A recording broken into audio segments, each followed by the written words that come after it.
नमस्ते, मैं हूं किशोर अजवाणी। घड़ी इशारा कर रही है 9 बजे रात का वक्त। 100 बात की एक बात का। 100 बात की एक बात में गाजा पर चर्चा के लिए मुस्लिम देशों के नेता सऊदी अरब में जुट गए, जिससे अमेरिका के खिलाफ हो रही घेरेबंदी साफ दिखने लगी। यमन के हूथी विद्रोहियों का एक ड्रोन पहली बार एयर डिफेंस सिस्टम को चकमा देकर इजरायल की धरती पर पहुंच गया और एलर्ट शहर की एक रिहायशी इमारत से टकरा गया। गाजा के दो सबसे बड़े अस्पतालों, शिफा अस्पताल और अल कुद्स अस्पताल पर इजरायल की फौज ने बड़ा हमला करने के बाद वहां स्पेशल फोर्सेस के जवानों को तैनात कर दिया और दक्षिण चीन सागर में चीन और फिलीपींस की नौसेनाओं के बीच ऐसा विवाद भड़का, जिसके बाद समंदर में चीन के खिलाफ 5 बड़े देशों की सेनाएं जंग के लिए तैयार दिखने लगी। बड़ी खबर आई इजरायल और अमेरिका के खिलाफ हो रही मुस्लिम देशों की सबसे बड़ी घेरेबंदी पर।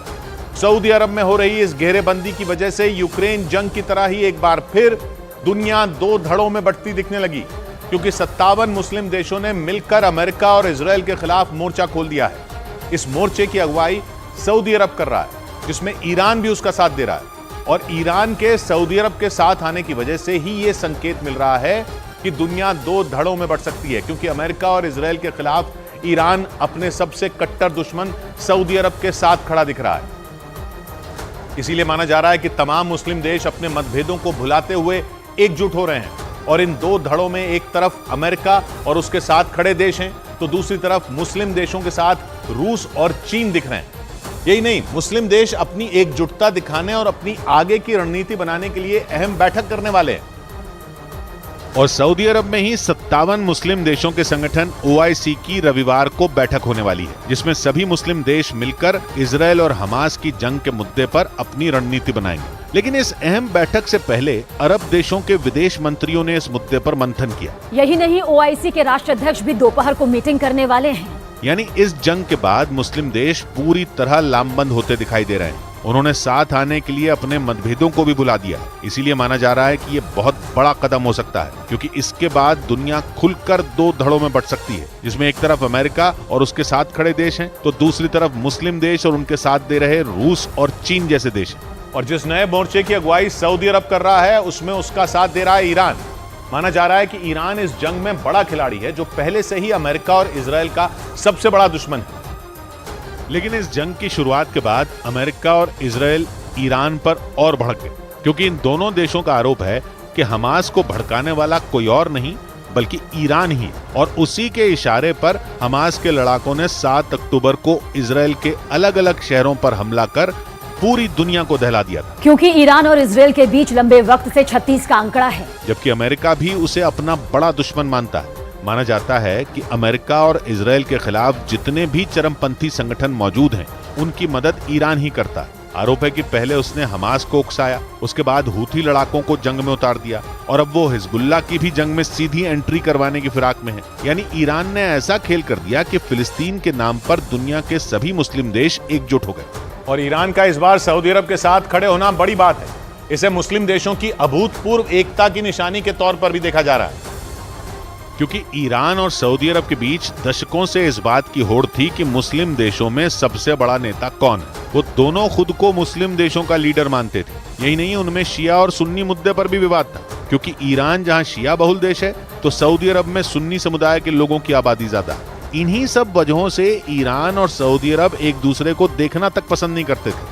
हालांकि इसी साल चीन ने मध्यस्थता कर इन दोनों देशों की दोस्ती करा दी थी, लेकिन ये दोस्ती महज दिखावे के लिए थी, क्योंकि उसके बाद कभी भी उनमें बातचीत नहीं हुई।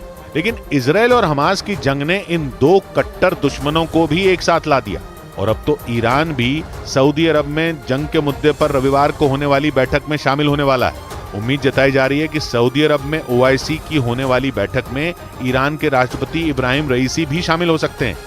और मुस्लिम देशों की एकता अचानक नहीं दिखी, बल्कि इन देशों की एकजुटता का रास्ता यूक्रेन जंग ने ही खोल दिया था। उसी जंग के बाद सऊदी अरब और अमेरिका में दूरियां बढ़ गई थी, जबकि ईरान और रूस साथ आए थे, क्योंकि पिछले साल यूक्रेन पर हमला करने के बाद रूस अलग थलग पड़ गया था। अमेरिका और यूरोपीय देशों ने रूस पर कड़े प्रतिबंध लगाकर उसे झुकाने की पूरी कोशिश की थी। लेकिन इस मुश्किल घड़ी में रूस को ईरान का साथ मिला, और जैसे जैसे यूक्रेन की जंग आगे बढ़ती गई, दोनों की दोस्ती भी गाढ़ी होती गई। ईरान ने अपने घातक ड्रोन देकर पुतिन की सेना की ताकत कई गुना बढ़ा दी। ईरान की तरह सऊदी अरब भी उस वक्त रूस के साथ ही खड़ा दिखा था। सऊदी अरब ने कच्चे तेल का उत्पादन घटाकर पूरी दुनिया में तेल की कीमतें गिरने नहीं दी थी, जिससे रूस को काफी फायदा पहुंचा था, क्योंकि रूस भी बड़े पैमाने पर तेल का उत्पादन करता है और जंग के दौरान भी कई देश उससे तेल खरीद रहे थे। मतलब ये कि प्रतिबंध के बाद भी रूस का खजाना भर रहा था। यानी यूक्रेन जंग के दौरान ही रूस के बहाने ईरान और सऊदी अरब एक साथ दिखाई देने लगे थे और अब वो दोनों ही अमेरिका के खिलाफ मुस्लिम देशों को लामबंद करने में जुटे हैं।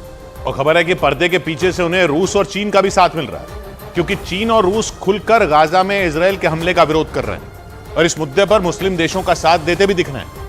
हालांकि रूस और चीन ने खुलकर कभी इसका ऐलान नहीं किया।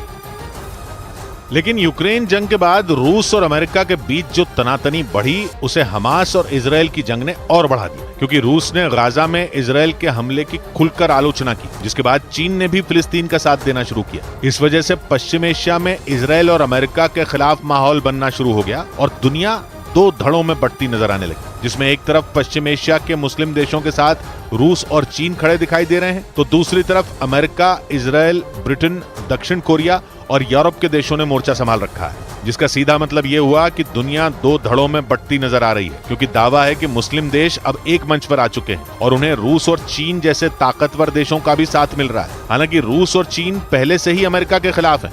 ऊपर से तुर्की ने मुस्लिम देशों से एकजुट होने की अपील कर अमेरिका की टेंशन बढ़ा दी, क्योंकि तुर्की एक नेटो देश है और तुर्की का हमास के लिए समर्थन जुटाने का मतलब नेटो में फूट पड़ना है, वो भी तब जब अमेरिका को समर्थन की जरूरत सबसे ज्यादा हो। नेटो का सदस्य होने के बावजूद तुर्की ने अमेरिका और इजराइल के खिलाफ मोर्चा खोल दिया। तुर्की के राष्ट्रपति एर्दोआन ने सारे मुस्लिम देशों से एकजुट होने की अपील कर दी। उन्होंने ये तक कह दिया कि यूरोप में छोटी सी घटना पर एकजुटता दिखाने वाले देश गाजा पट्टी पर चुप है, जबकि वहां 11,000 लोगों की जान जा चुकी है। तुर्की के राष्ट्रपति की अपील अमेरिका के होश उड़ाने वाली है। तुर्की इससे पहले यूक्रेन जंग के दौरान भी अमेरिका की टेंशन बढ़ा चुका है। फिनलैंड और स्वीडन को नेटो का सदस्य बनाने के रास्ते में भी तुर्की महीनों तक अड़ंगा लगाए बैठा रहा और अब गाजा पट्टी में चल रही जंग के मुद्दे पर तो तुर्की ने इजराइल के खिलाफ मोर्चा खोल दिया। तुर्की एक ताकतवर मुस्लिम देश है, जहाँ नेटो के परमाणु बमों के ठिकाने भी हैं। अगर तुर्की का साथ अमेरिका के खिलाफ खड़े हो रहे धड़े को मिल गया तो अमेरिका के लिए ये बहुत बड़ा झटका होगा। ऊपर से पाकिस्तान जैसे छोटे मुल्क भी अमेरिका को आंख दिखाने लगे हैं। एक दिन पहले ही आतंकी संगठन टीटीपी को मिल रहे हथियारों के लिए पाकिस्तान ने अमेरिका को जिम्मेदार ठहरा दिया और ये साफ संकेत दे दिया कि वो भी अमेरिका के खिलाफ मोर्चा खोलने के लिए तैयार बैठा है। जबकि पाकिस्तान तो वो मुल्क है जो अमेरिका से मिले हथियारों के बूते ही ताकतवर होने का गुमान पालता है। कंगाली और बदहाली में जी रहे पाकिस्तान के लोग भी अमेरिका से खैरात की आस लगा रहे हैं, लेकिन इतनी बुरी हालत में भी पाकिस्तान ने अमेरिका पर बड़ा हमला बोल दिया। पाकिस्तान ने टीटीपी के हमलों के लिए अमेरिका को दोषी बता दिया। अमेरिका की सेना 2021 में अफगानिस्तान से निकली थी और दावा किया जाता है कि उस वक्त अमेरिका के बहुत सारे हथियार अफगानिस्तान में ही रह गए थे। पाकिस्तान आरोप लगा रहा है कि अमेरिका का वो गैर जिम्मेदाराना बर्ताव आतंकियों के हाथ मजबूत होने की वजह बन गया। इसीलिए अमेरिका के खिलाफ मुस्लिम देशों का एक मजबूत गठजोड़ बनता दिखने लगा। एक ऐसा गठजोड़ जिसमें शिया देश भी हैं और सुन्नी देश भी हैं, कमजोर देश भी हैं और ताकतवर देश भी हैं, बड़े देश भी हैं, छोटे देश भी हैं। खासतौर पर तब जब जंग केवल गाजा पट्टी में नहीं छिड़ी, बल्कि 7 अक्टूबर के बाद से पश्चिम एशिया के कई हिस्से जंग की आग में झुलस रहे हैं। गाजा पट्टी के अलावा इराक में भी जंग तेज हो चुकी है। सीरिया में भी अमेरिकी फौज के ठिकानों पर हमले तेज हो चुके हैं। यमन के हूती विद्रोही भी सक्रिय हो चुके हैं और पश्चिम एशिया के अलग अलग हिस्सों में सक्रिय चरमपंथी संगठन भी नए सिरे से हमलों की तैयारियों में जुटे दिख रहे हैं। लेकिन पश्चिम एशिया में खुले जंग के अलग अलग मोर्चों में एक बात बिल्कुल एक जैसी है, वो ये कि इन सभी जगहों पर निशाने पर कहीं न कहीं अमेरिका या उसके सहयोगी ही हैं। इसलिए अमेरिका के खिलाफ हो रही ये घेरेबंदी कुछ ऐसी ही है जैसे उसके सारे दुश्मन एक हो रहे हों और इसीलिए सऊदी अरब में बन रहा इन देशों का गठजोड़ अमेरिका के लिए बड़ा सिरदर्द साबित हो सकता है। क्योंकि अमेरिका के लिए टेंशन सिर्फ मुस्लिम देशों की सेनाएं नहीं हैं, बल्कि मुस्लिम देशों की वो सेनाएं भी हैं जो छुपकर वार करने में माहिर हैं। यानी अमेरिका के खिलाफ गुरिल्ला वॉर छिड़ सकते हैं और कई जगहों पर तो अमेरिका के खिलाफ ऐसी लड़ाई शुरू भी हो चुकी है जिसमें अमेरिका के खिलाफ कई चरमपंथी संगठन ऐलाने जंग कर चुके हैं। इनमें हूथी, हिजबुल्ला और हमास का ही नाम नहीं है, बल्कि इराक और सीरिया में ईरान और रूस के समर्थन वाले दर्जनों संगठन हैं जिनके पास ना हथियारों की कमी है और ना ही लड़ाकों की कमी है और ना अमेरिका के खिलाफ लड़ने की वजहों की कमी है। अगर इन चरमपंथी संगठनों के साथ अमेरिका की जंग तेज हो गई तो हार या जीत किसी की भी हो, अमेरिका का तगड़ा नुकसान जरूर होगा। मतलब ये कि अगर दुनिया दो धड़ों में बटी और जंग की तरफ बढ़ी तो उस जंग से पहले ही ये संगठन अमेरिका के हाथ कमजोर कर चुके होंगे। इसीलिए इजराइल की जंग अमेरिका के लिए भारी पड़ रही है। 7 अक्टूबर के बाद से अमेरिका ने अपने 3 बड़े जहाज पश्चिम एशिया में भेजे हैं। इसके अलावा हथियारों की तैनाती भी उसने वहां कई गुना बढ़ा दी है। बड़ी खबर आई इजराइल के खिलाफ जंग का नया मोर्चा खोलने वाले हूथी विद्रोहियों से जुड़ी। हूथी विद्रोही तीसरे विश्व युद्ध की नई वजह बनते नजर आए, क्योंकि उन्होंने एक बार फिर इजराइल पर मिसाइलें दागी। यही नहीं, हूथी लड़ाकों ने कुछ लड़ाकू ड्रोन भी इजराइल पर हमले के लिए भेजे, जिनमें एक एलर्ट में एक इमारत से टकरा गया, जिसकी पुष्टि खुद इजराइल की सेना ने की। ऐसा पहली बार हुआ जब हूथी विद्रोहियों का कोई ड्रोन इजराइल में घुसा, जबकि इससे पहले इजराइल और अमेरिका ने हूथी लड़ाकों की मिसाइलों को इजराइल में घुसने से पहले ही मार गिराया था। लेकिन इस बार हूथी लड़ाकों का एक ड्रोन इजराइल के एलर्ट में घुस गया, यानी बात बढ़ गई, क्योंकि इससे पहले इजराइल और अमेरिका ने उनके ड्रोन को भूमध्य सागर के ऊपर ही मार गिराया था। लेकिन इस बार हूथी लड़ाकों के ड्रोन की इजराइल में एंट्री हो गई, जो बड़े खतरे की आहट, क्योंकि हमास और हिजबुल्लाह के बाद हूथी विद्रोहियों ने इजराइल से दो हाथ करने की तैयारी कर ली, क्योंकि दक्षिणी इजराइल के एलर्ट में एक बार फिर हूथी विद्रोहियों ने भगदड़ मचा दी। वहां जैसे ही मिसाइल अटैक का सायरन बजा, लोग भागने लगे। वो सुरक्षित जगह ढूंढने के लिए यहां वहां भागते नजर आए। मतलब ट्रिपल एच का तीसरा एच यानी हूथी लड़ाके तीसरे विश्व युद्ध की नई वजह बन सकते हैं, क्योंकि उनके तेवर आक्रामक हैं। गाजा पर इजराइल की बमबारी से उनका पारा चढ़ा हुआ है, क्योंकि पिछले 2 हफ्तों में कई बार उन्होंने इजराइल पर हमला किया, और इस बार तो उनका ड्रोन इजराइल के अंदर ही घुस गया और दक्षिणी इजराइल के रिहायशी इलाके में एक इमारत से टकरा गया। इस बात की पुष्टि खुद इजराइल ने की और दावा किया गया कि इजराइल ने एलर्ट की ओर दागी गई मिसाइलों को मार गिराया, लेकिन उसका एक ड्रोन इजराइल को चकमा देकर इजराइल की सीमा के अंदर घुस गया, जो हमास और हिजबुल्लाह से जंग लड़ रहे इजराइल की परेशानियों को कई गुना बढ़ा सकता है, क्योंकि इससे इजराइल ही नहीं बल्कि पूरे पश्चिम एशिया का माहौल बिगड़ सकता है। क्योंकि यमन की राजधानी सना से करीब 2000 किलोमीटर दूर इजराइल के एलर्ट शहर पर बैलिस्टिक मिसाइलें दागी गईं। यमन उत्तर में सऊदी अरब और पश्चिम में लाल सागर से घिरा है। यमन के दक्षिण में अदन की खाड़ी और अरब सागर है, और पूर्व में इसकी सीमा ओमान से लगती है। यानी यमन इजराइल से कोई बॉर्डर शेयर नहीं करता। लेकिन वहां की राजधानी सना पर शासन करने वाले हूथी लड़ाके हजारों किलोमीटर दूर से उस पर मिसाइलें दाग रहे हैं और पश्चिम एशिया में इजराइल को चक्रव्यूह में फंसाने की तैयारी कर रहे हैं। हूथी लड़ाकों के तेवर भी वैसे ही नजर आए, क्योंकि इस बार के हमले के बाद उन्होंने प्रेस कॉन्फ्रेंस की और डंके की चोट पर इजराइल पर किए गए मिसाइल अटैक की जिम्मेदारी ली।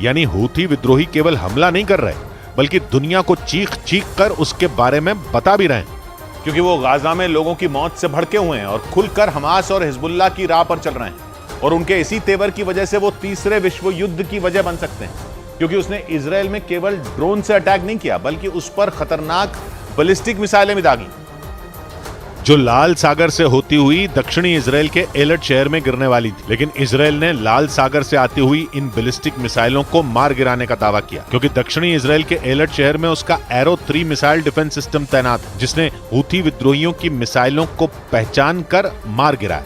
הלחימה נמשכת, אין הפסקת אש, אנחנו חוזרים על זה, אין הפסקת אש, אנחנו ממשיכים להילחם. इजराइल का एरो 3 मिसाइल डिफेंस सिस्टम सटीक हमले करने में माहिर है और मिसाइल को ट्रैक करके उसे हवा में तबाह करने का दम रखता है। इजराइल ने जब एरो 3 मिसाइल डिफेंस सिस्टम को टेस्ट किया था तो ये 100% सफल रहा था, और हूथी विद्रोहियों से लड़ने से पहले इजराइल ने इसका इस्तेमाल भी नहीं किया था। लेकिन जैसे ही हूथी लड़ाकों की मिसाइलें दक्षिणी इजराइल के एलर्ट पहुंची, इजराइल का एरो 3 मिसाइल डिफेंस सिस्टम सक्रिय हो गया। हालांकि हूथी लड़ाकों के एक ड्रोन ने उसे चकमा दे दिया, लेकिन बाकी मिसाइलों को उसने इजराइल में घुसने से रोक दिया। और इसीलिए इजराइल ने तय किया कि वो हूथी विद्रोहियों से आगे की लड़ाई एरो 3 मिसाइल डिफेंस सिस्टम से ही लड़ेगा। लेकिन उसके लिए ये लड़ाई आसान नहीं है, क्योंकि उसका सामना ट्रिपल एच से है, यानी हिजबुल्लाह, हमास और हूथी लड़ाकों से, जो उसे चारों तरफ से घेर सकते हैं। सबसे बड़ी बात है कि इन तीनों कट्टरपंथी संगठनों पर ईरान का हाथ है, जो 2 धड़ों में बट चुकी दुनिया का एक बड़ा खिलाड़ी बनकर उभर रहा है। और इसीलिए कहा जा रहा है कि हूथी तीसरे विश्व युद्ध की नई वजह बन सकते हैं, क्योंकि भले ही गाजा में हमास और इजराइल की जंग चल रही हो, लेकिन धीरे धीरे इसकी आग पूरी दुनिया में फैल रही है और पर्दे के सामने या पर्दे के पीछे से रूस, चीन और अमेरिका जैसे देश हमास और इजराइल की जंग का हिस्सा बन गए। यानी यूक्रेन जंग के बाद शुरू हुई दुश्मनी की आग में पश्चिम एशिया की नई जंग ने घी डालने का काम किया, जिसे ट्रिपल एच लगातार भड़का रहे हैं, क्योंकि वो इजराइल से सीधी लड़ाई की तैयारी करते नजर आए। और इसीलिए यमन के हूथी विद्रोहियों की दागी गई एक एक मिसाइल को तीसरे विश्व युद्ध की ओर बढ़ता कदम माना जा रहा है, क्योंकि जिस तरह से पश्चिम एशिया में जंग के अलग अलग मोर्चे खुल रहे हैं, खतरा बढ़ रहा है। क्योंकि केवल पश्चिम एशिया की गाजा पट्टी में ही जंग नहीं चल रही है, बल्कि सीरिया और इराक में भी माहौल खराब होना शुरू हो गया, क्योंकि वहां अमेरिका और ईरान आमने सामने आ गए और एक दूसरे के ठिकानों को निशाना बनाने लगे। जिसके बाद यमन भी जंग में कूदता दिखा, क्योंकि उसने इजराइल पर बैलिस्टिक मिसाइलें दागी, जिससे भूमध्य सागर से लाल सागर तक युद्ध की आग धधक सकती है।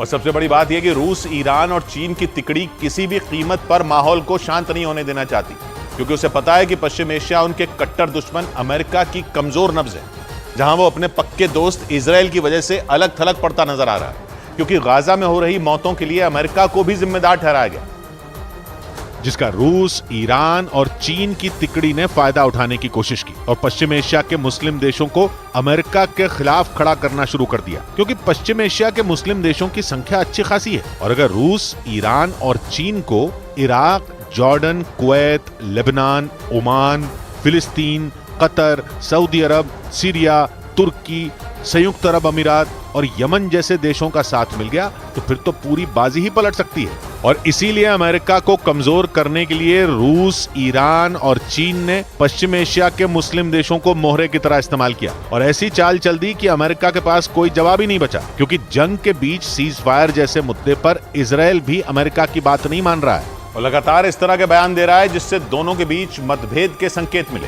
क्योंकि इजराइल हमास के अंत तक जंग जारी रखना चाहता है, जबकि अमेरिका कुछ घंटे के लिए युद्ध रोकने का सुझाव दे रहा है। यानी इजराइल और अमेरिका के बीच भी खटपट हो गई, जिसकी वजह गाजा में सीज फायर के मुद्दे पर अमेरिका पर बन रहे दबाव को माना गया। क्योंकि ये दबाव पश्चिम एशिया के मुस्लिम देशों ने डाला। यही नहीं, बाइडेन को अमेरिका में अरब मूल के मुस्लिमों के संगठनों ने वोट न देने की धमकी तक दे डाली थी, जिसके बाद सीज फायर के मुद्दे पर बाइडेन के सुर बदलने लगे और इजराइल पर दबाव बढ़ने लगा। क्योंकि हूथी विद्रोही भी सीज फायर का दबाव बनाने के लिए इजराइल पर मिसाइलें दाग रहे हैं, क्योंकि उनकी मांग है कि गाजा में जंग तुरंत रुके।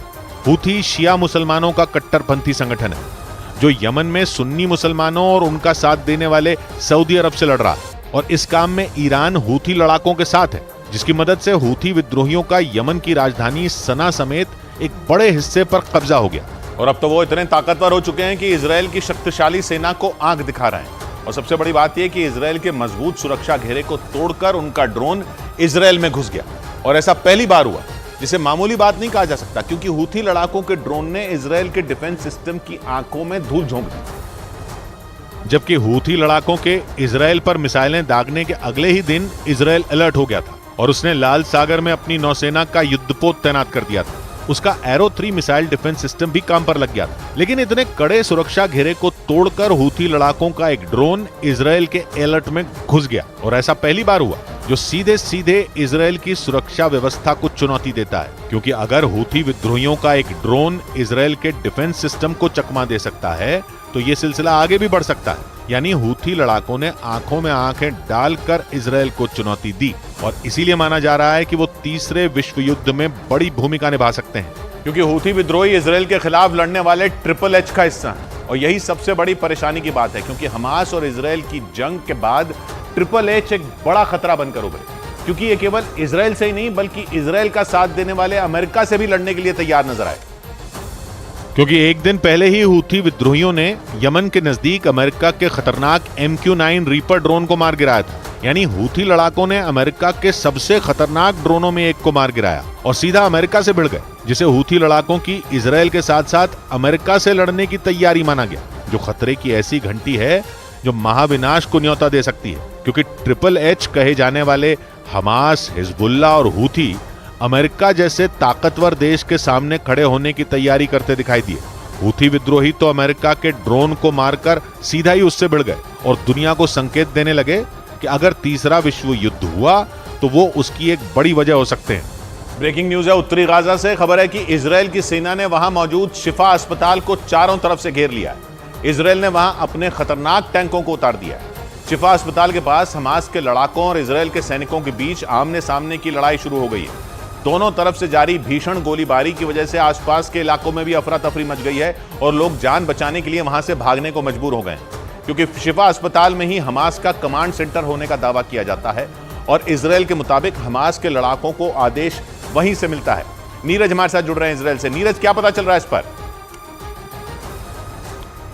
जी किशोर, गाजा सिटी के शिफा अस्पताल में जिसे आईडीएफ के लोगों का कहना है कि वो आतंकियों का सेंटर है, मुख्यालय है और कमांड सेंटर है, वहां लगातार हमले जारी हैं। तोप और टैंक के अलावा हवाई हमले भी जारी हैं और चारों तरफ से आईडीएफ के जवानों ने शिफा अस्पताल को घेर रखा है। आतंकियों के साथ भी फायरिंग हो रही है और एक के बाद एक 5 धमाके हुए जो गाजा से खबरें मिली।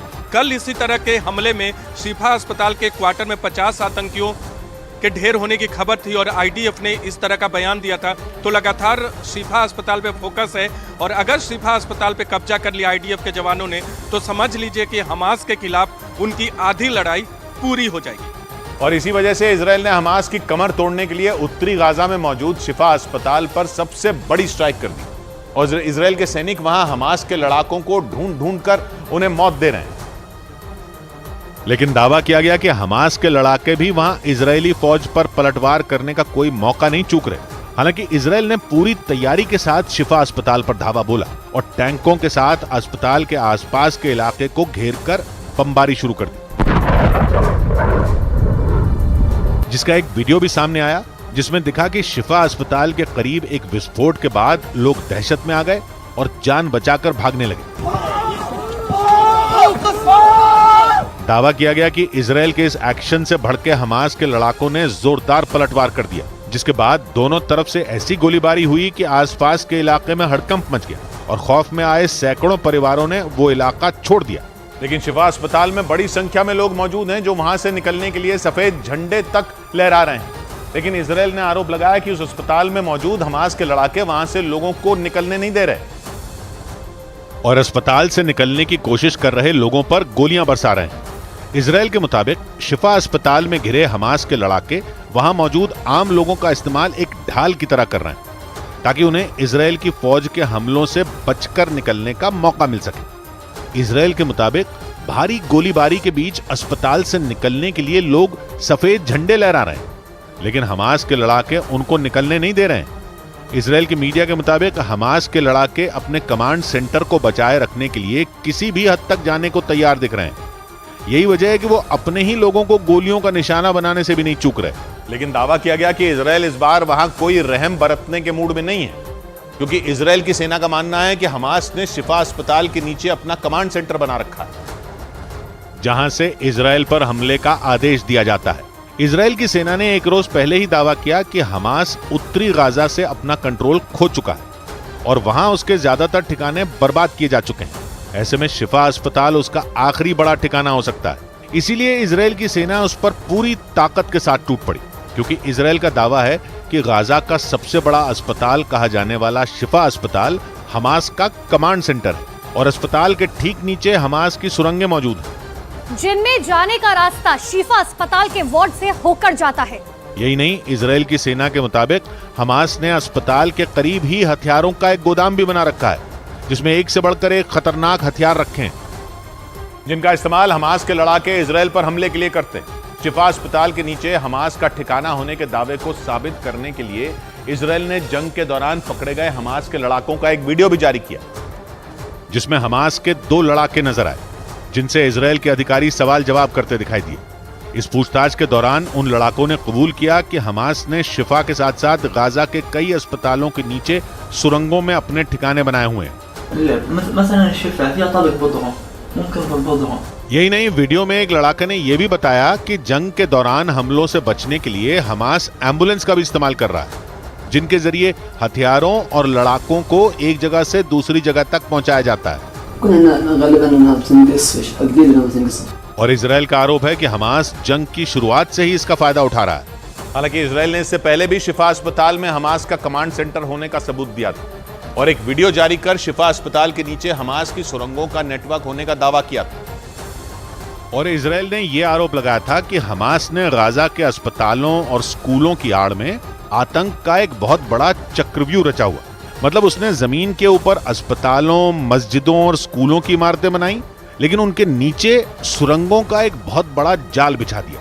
इजराइल ने जो वीडियो जारी किया था उसमें बाकायदा उन सुरंगों में घुसने के रास्ते, वहां हथियार लाने के लिए बने अड्डे और यहां तक कि हमास के मीटिंग रूम तक दिखाए गए थे। इजराइल ने आरोप लगाया कि हमास ने जानबूझकर इसके लिए स्कूल और अस्पतालों को चुना, क्योंकि हमास ये अच्छी तरह से जानता है कि अगर इजराइल ने उसके अड्डों पर हमला बोला तो उसके लड़ाके इन्हीं अस्पतालों और स्कूलों की आड़ में अपनी जान बचा लेंगे। इजराइल के मुताबिक हमास ने ये सब सोची समझी साजिश के तहत किया, क्योंकि उसे इस बात का भरोसा था कि इजराइल अस्पतालों और स्कूलों जैसी जगहों पर कभी वार नहीं करेगा। और हुआ भी यही, क्योंकि इजराइल ने जंग के शुरुआती दिनों में गाजा के अस्पतालों को निशाना नहीं बनाया था, लेकिन हमास को जड़ से मिटाने के लिए उसने उत्तरी गाजा के अस्पतालों को पूरी तरह से घेर लिया और वहां बम बरसाने शुरू कर दिए। खबर है कि इस कड़ी में इजराइल की सेना ने शिफा के अलावा 2 और अस्पतालों को निशाना बनाया, जिनमें इंडोनेशिया अस्पताल और अल कुद्स अस्पताल शामिल हैं। ये दोनों अस्पताल उत्तरी गाजा में मौजूद हैं। इजराइल को शक है कि इन अस्पतालों के नीचे भी हमास के ठिकाने हैं, इसीलिए इजराइल ने उन्हें भी घेर कर हमले शुरू कर दिए। गाजा के स्वास्थ्य मंत्रालय ने आरोप लगाया कि इजराइल के हमलों की चपेट में आकर कई बेगुनाह फिलिस्तीनी मारे गए। यही नहीं, इजरायली बमबारी में इंडोनेशिया और अल कुद्स अस्पताल की इमारत को भी भारी नुकसान पहुंचने का दावा किया गया। इस बीच इजराइल ने हमास की सबसे बड़ी ताकत माने जाने वाली उसकी सुरंगों का पता लगाने के लिए अपने जासूसी ड्रोन उतार दिए, क्योंकि इजराइल की सेना का दावा है कि हमास की सुरंगों का जाल गाजा के अस्पतालों, स्कूलों और मस्जिदों से होकर गुजरता है और इजराइल पर हमले के बाद हमास के लड़ाके उन सुरंगों में छिप जाते हैं, जिसकी वजह से इजराइल की सेना को उन्हें ठिकाने लगाने में परेशानी होती है। क्योंकि दावा है कि हमास ने गाजा में 500 किलोमीटर लंबी सुरंगें बना रखी, जो घनी आबादी वाले इलाकों से होकर गुजरती हैं। और हमास की इन सुरंगों का पता लगा पाना इजराइल की सेना के साथ वहां की खुफिया एजेंसी मोसाद के लिए भी चुनौती बन गया है। इजराइल के मीडिया के मुताबिक इसीलिए इजराइल ने अपने सबसे ताकतवर जासूसी ड्रोन एल्बिट हर्मेस 450 को गाजा में उतार दिया, ताकि जमीन के नीचे बसी हमास की दुनिया का नक्शा निकाला जा सके और वहां छिपे हमास के एक एक लड़ाके को मौत के घाट उतारा जा सके। क्योंकि इजराइल के मीडिया का दावा है कि इजराइल का ये जासूसी ड्रोन निगरानी के लिए बेहद कारगर है। इसे इतना ताकतवर माना जाता है कि ये पाताल में छिपे दुश्मन का भी पता लगा सकता है। और ऐसा इसलिए क्योंकि एल्बिट हर्मेस 450 ड्रोन को जासूसी के लिए बेहद सटीक माना जाता है। इजराइल के मीडिया के मुताबिक ये ड्रोन एक बार में करीब 20 घंटे तक उड़ान भर सकता है। इसकी रेंज करीब 300 किलोमीटर की दूरी तक बताई गई। एल्बिट हर्मेस 450 ड्रोन करीब 170 किलोमीटर प्रति घंटा की रफ्तार से उड़ान भर सकता है और सबसे खास है इसका रेडार सिस्टम, जो जमीन के नीचे होने वाली हलचल का भी पता लगा सकता है, वो भी 18,000 फीट की ऊंचाई पर उड़ान भरते हुए। ऐसे में इस ड्रोन के गाजा में पहुंचने से इजराइल की सेना के लिए हमास की सुरंगों का पता लगाना आसान हो सकता है। इस बीच उत्तरी गाजा में इजराइल की सेना ने ताबड़तोड़ बमबारी कर वहां हमास के ट्रेनिंग सेंटर को तबाह कर देने का दावा किया। बताया गया कि इजराइल के सैनिक वहां शिफा अस्पताल के करीब पहुंच गए और हमास के लड़ाकों पर मौत बनकर टूट पड़े, क्योंकि इजराइल अब किसी भी कीमत पर युद्ध के मोर्चे पर पीछे नहीं हटना चाहता, इसलिए वो गाजा को हर तरफ से घेरने में जुटा है। बताया गया कि इजराइल की सेना ने उत्तरी गाजा के अलग अलग इलाकों में एयर स्ट्राइक की और हमास के ट्रेनिंग सेंटरों को नेस्त नाबूद कर दिया, जिसमें हमास के खूंखार लड़ाके घातक हमलों के लिए तैयार किए जाते थे। लेकिन उन ट्रेनिंग सेंटरों को इजराइल की फौज ने मलबे में तब्दील कर दिया। इजराइल के रक्षा मंत्रालय ने दावा किया कि शिफा अस्पताल के पास ही हमास का कमांड सेंटर और कई नेताओं के दफ्तर थे, जिन पर 7 अक्टूबर को हुए हमलों के बाद से ही इजराइल की सेना घात लगाए बैठी थी। लेकिन हमास से निपटना इतना आसान नहीं था, इसलिए इजराइल की सुरक्षा एजेंसी शिन बेट और सेना ने बड़े हमले की रणनीति बनाई, जिसके बाद इजराइल के सैनिकों ने हमास को मिट्टी में मिलाने के लिए अपना दांव चल दिया। और हमास के ठिकानों पर ही नहीं, बल्कि इजराइल की सेना ने तो हमास के हथियारों से भरे ट्रकों को भी तबाह कर दिया, क्योंकि इजराइल अब हमास को घुटनों पर लाने की कसम खा चुका है। इसलिए गाजा के जबालिया में इजराइल की सेना ने एक के बाद एक जबरदस्त बमबारी की।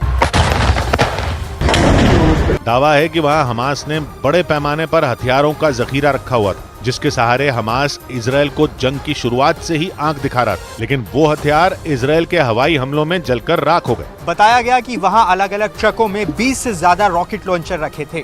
जिन्हें इजराइल की सेना के खिलाफ जंग में इस्तेमाल किया जाना था। लेकिन इजराइल ने हमास के इस मंसूबे पर पानी फेर दिया, क्योंकि एयर स्ट्राइक के अलावा इजराइल ने गाजा में ग्राउंड ऑपरेशन भी चलाया और हमास के खतरनाक हथियारों को जब्त करने का बड़ा दावा कर दिया। इतना ही नहीं, इजराइल ने यह भी दावा किया कि उसकी फौज ने जबालिया में हमास के एक सैन्य अड्डे पर कब्जा कर लिया, जिसके लिए सेना और हमास के लड़ाकों के बीच करीब 10 घंटों तक झड़प हुई। और इस झड़प में इजराइल की सेना ने हमास के 50 लड़ाकों को मार गिराने का दावा कर दिया, जो गाजा की सुरंगों में छिपकर इजराइल पर फिर से तबाही मचाने की प्लानिंग कर रहे थे। लेकिन इससे पहले कि इजराइल को फिर से दहलाने का उनका प्लान कामयाब हो पाता, इजराइल की सेना ने ताबड़तोड़ हमले कर उनकी लाशें बिछा दी। हालांकि हमास के लड़ाकों ने भी कोई कसर नहीं छोड़ी। उन्होंने भी इजराइल की सेना पर पलटवार किया, जिसमें इजराइल के एक सैनिक की मौत हो गई। असल में हमास ने जबालिया में घनी आबादी के बीच अपना ठिकाना बना रखा है और घनी आबादी के बीच छिपकर ही इन लड़ाकों ने इजराइल की सेना पर फायरिंग की। लेकिन जिन लोगों को हमास के लड़ाकों ने अपनी ढाल बनाया, उनके बीच घुसकर ही इजराइल की सेना ने उन्हें मात दे दी। लेकिन एक ठिकाना नहीं, बल्कि हमास के कई ऐसे ठिकाने हैं जो घनी आबादी के बीच बने हैं। इसलिए यह माना जा रहा है कि इजराइल की सेना को वहां उनसे निपटने में कड़ी चुनौतियों का सामना करना पड़ रहा है, क्योंकि गाजा के जबालिया में जिन लड़ाकों ने इजराइल की सेना की झड़प हुई, जिन लड़ाकों से, वो नचाबा फोर्स के लड़ाके थे, जो हमास के दूसरे लड़ाकों के मुकाबले ज्यादा खतरनाक माने जाते हैं, जिन्होंने इजराइल की सेना की नाक में दम कर रखा है। लेकिन इजराइल भी हमास को हमेशा के लिए मिटा देना चाहता है और ऐसे में वो हमास के लड़ाकों को चुन चुन कर उनका खात्मा कर रहा है। इतना ही नहीं, इजराइल की सेना हमास के गिने चुने ठिकानों को भी छोड़ना नहीं चाहती। इसलिए जबालिया में वो हमास की नचाबा फोर्स से भिड़ गई और उसके कई लड़ाकों को मार गिराने का दावा कर दिया। यह भी दावा है कि भीषण हमलों के दौरान इजराइल की सेना ने नचाबा फोर्स के 2 टॉप कमांडरों अहमद मूसा और उमर अलहांदी को ढेर कर दिया, जिन पर 7 अक्टूबर को इजराइल में कत्लेआम मचाने का आरोप था। और यह भी आरोप है कि अहमद मूसा और उमर अलहांदी के इशारे पर ही इजराइल के किबुत्ज जिकिम में लोगों का नरसंहार किया गया था, जिसके बाद से ही वो दोनों टॉप कमांडर इजराइल की सेना के निशाने पर थे और सैनिकों ने उन्हें मौत की नींद सुलाने की ठान ली थी, क्योंकि इजराइल पर हुए घातक हमलों के बाद से ही नचाबा फोर्स वहां की सेना के लिए सिरदर्द बनी हुई है। इसलिए जंग शुरू होने के कुछ दिन बाद ही इजराइल की फौज ने उसके खूंखार कमांडर अबू शमला को मौत के घाट उतार दिया था, क्योंकि इजराइल ने दावा किया कि मोहम्मद अबू शमला के घर को हमास ने अपने हथियार रखने का ठिकाना बनाया हुआ था, जिस पर एक के बाद एक हमले कर इजराइल के सैनिकों ने उसे तबाह कर दिया। दावा किया गया कि इजराइल पर तबाही मचाने की प्लानिंग में वो बराबर का भागीदार था। यह भी दावा है कि मोहम्मद अबू शमला, अहमद मूसा और उमर अलहांदी ने मिलकर नचाबा फोर्स को मोर्चे पर तैनात करने की साजिश रची थी, जिन्हें जंग के दौरान मिटाना इजराइल के लिए बड़ी कामयाबी बताया जा रहा है, क्योंकि इजराइल की सेना नचाबा फोर्स के मुख्यालय को भी निशाना बना चुकी है। लेकिन नचाबा फोर्स के सभी कमांडरों और लड़ाकों को ठिकाने लगाना अब भी इजराइल की सेना के लिए किसी चुनौती से कम नहीं है। ऐसा इसलिए क्योंकि नचाबा फोर्स के लड़ाके बेहद खतरनाक माने जाते हैं और उन्हें खास तौर पर घात लगाकर हमले करने के लिए तैयार किया जाता है। इसलिए नचाबा फोर्स के लड़ाकों को पटकनी देना मुश्किल काम माना जाता है, क्योंकि नचाबा फोर्स के लड़ाके किसी भी ठिकाने पर रॉकेट दागने में माहिर होते हैं। और सबसे बड़ी बात यह कि हमास के आका खुद इन लड़ाकों को चुनते हैं, जिसके बाद इन्हें कड़ी ट्रेनिंग दी जाती है। इसके साथ ही उन्हें खतरनाक हथियारों और विस्फोटकों को संभालने की खास ट्रेनिंग दी जाती है, जबकि नचाबा फोर्स के लड़ाकों को सुरंगों के जरिए घुसपैठ करने और एंटी टैंक मिसाइलों से हमलों को अंजाम देने में भी महारत हासिल है। इतना ही नहीं, लड़ाकों को जंग के दौरान लोगों को बंधक बनाने के लिए भी तैयार किया जाता है। इसीलिए यह दावा किया गया कि इजराइल पर हमलों के दौरान लोगों को बंधक बनाने में नचाबा फोर्स के लड़ाकों का ही हाथ था। और यह भी दावा है कि नचाबा फोर्स साल 2014 में गाजा युद्ध में भी शामिल रही थी, जिसने इजराइल की सेना पर कई घातक हमले किए थे, जिसके बाद इजराइल की ओर से ऑपरेशन प्रोटेक्टिव एज चलाया गया था, जिसमें हमास की नचाबा फोर्स के कई लड़ाके मारे गए।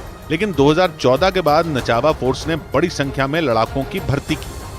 बड़ी खबर आई गाजा में हमास की सुरंगों पर इजराइल की बड़ी कार्रवाई से जुड़ी खबर है कि उत्तरी गाजा में कंट्रोल के बाद इजराइल की सेना ने हमास की सुरंगों पर धावा बोल दिया।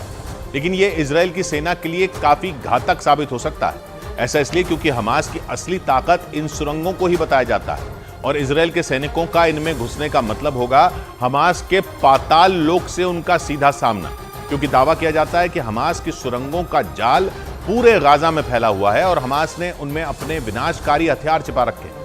हमास से जंग शुरू होने के बाद से ही इजराइल की सेना गाजा में उसके ठिकानों पर बमबारी कर रही है, लेकिन इजराइल की सेना का असली मुकाबला हमास से अब होगा, क्योंकि सुरंगों में लड़ाई आसमानी या जमीनी नहीं बल्कि हमास के भूल भुलैया वाले माया जाल से होगी। ऐसा माया जाल जिसे हमास ने कई साल की मेहनत से तैयार किया है। मतलब यह कि इजराइल के सैनिकों की असली अग्नि परीक्षा अब हो सकती है, क्योंकि उनका सामना हमास की खतरनाक सुरंगों से होगा। वो सुरंगें जिन्हें हमास की ताकत माना जाता है, जिन्हें हमास ने किसी भूल भुलैया की तरह तैयार किया। इनमें घुसने का मतलब होगा इजराइल के सैनिकों का मौत से सीधे आमना सामना।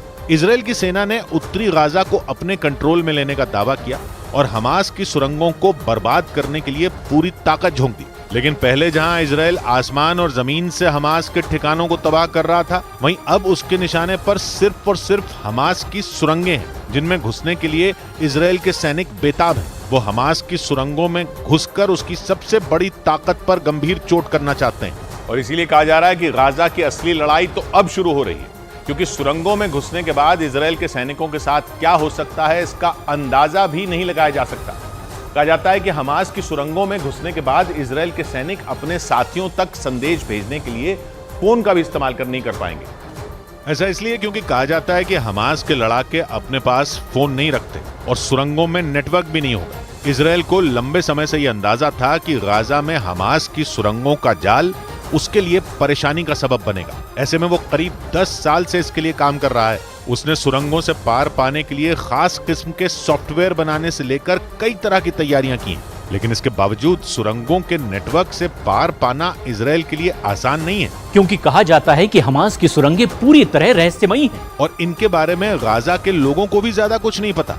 ऐसे में जब इजराइल के सैनिक सुरंगों में घुसेंगे तो उनके साथ क्या हो सकता है इसका अंदाजा लगाना भी मुश्किल है। और ऐसा इसलिए क्योंकि वहां लड़ाई लड़ने से पहले इजराइल को उन सुरंगों में घुसने के रास्ते खोजने होंगे, क्योंकि हमास के लड़ाकों को तो सुरंगों का चप्पा चप्पा पता है। मतलब वो जब और जहां चाहें वहां से इजराइल के जवानों पर हमला बोल सकते हैं। मतलब ये कि इजराइल के लिए हमास के पाताल लोक में उससे लड़ना इतना भी आसान नहीं होने वाला। इजराइल ये दावा करता है कि उसके पास हमास की सुरंगों की काफी जानकारी है, लेकिन जंग शुरू होने के बाद से ही हमास के लड़ाके सुरंगों का इस्तेमाल कर रहे हैं। वो सुरंगों से निकलकर इजराइल पर हमले बोलकर दोबारा उन्हीं में छिप जाते हैं। और यही वजह बताई जा रही है कि इजराइल की सेना हमास के सुरंगों का भी नामो निशान मिटा देना चाहती है। लेकिन इजराइल के लिए ऐसा कर पाना आसान नहीं होगा, क्योंकि बताया जाता है कि बिजली, इंटरनेट और टेलीफोन की लाइनें भी हमास की इन्हीं सुरंगों से होकर गुजरती हैं। और इन सुरंगों में ऐसे उपकरण भी हो सकते हैं जो हमास को दुश्मन की सटीक लोकेशन की जानकारी दे सकते हैं।